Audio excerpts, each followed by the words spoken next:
Good morning guys. Agri-negosyo na. Shoutout kay Sir Kit.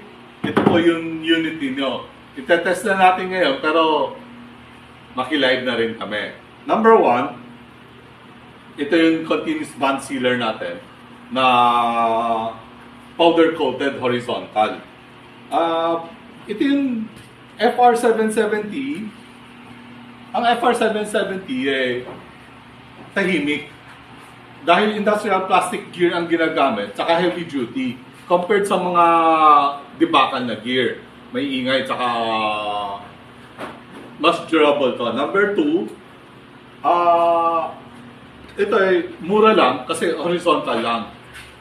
Advantage nito, hindi naman dahil powder coated to, pag ang product ninyo non-acidic, so pwede na to para hindi na tayo mag-stainless, sayang. Pero available din sa atin ang stainless. Number one, ang gagawin natin ipa-power on natin, i-heater natin. Ito yung para sa timer, sa heater, ito yung gauge. Kailangan ma-heat natin to equal para uminit yung heating rod natin. Itong temperature, sang-ayon dun sa plastic pouch natin. Number one, sobrang dali lang dito. Ilo-load lang natin, bibitawan na natin, kusa na siyang magsisil. Meron din siyang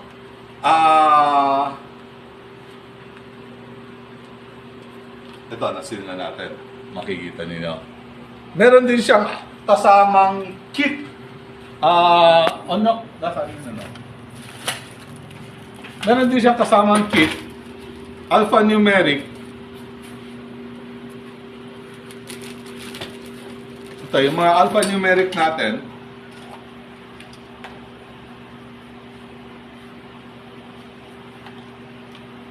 Yan. Para sa coding natin. Dito sa coding. Ang gamit ng alphanumeric nito, debose, binabaon niya sa plastic. Ang plastic, kaninang tanong ninyo sa akin, Sir Kit, sa amin, ito yung maliliit na pouch. Paano pag mahahaba na pouch? Ito po ay adjustable. Adjust natin dito.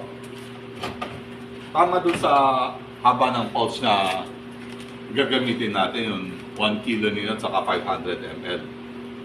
Same din, ilo-load lang natin.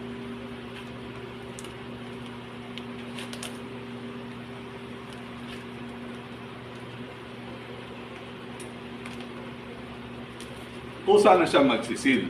Sorry nag-warp kasi sobrang pull ko.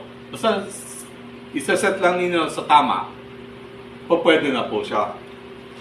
Tapos, ang proper care natin, after natin gumamit, papatayin lang natin, ito, number one, nakalimutan ko. Ito yung speed ng conveyor natin.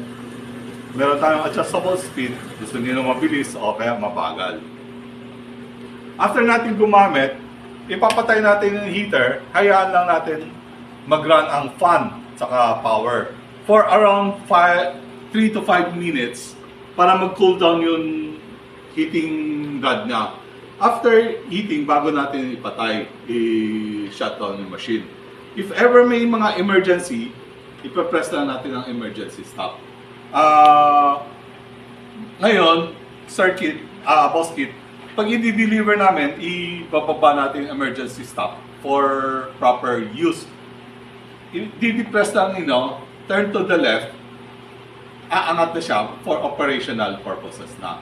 Pero for travel, para safe yung machine natin, mamaya i-emergency stop natin before i-box natin for delivery. Thank you guys. Like and share, like and share.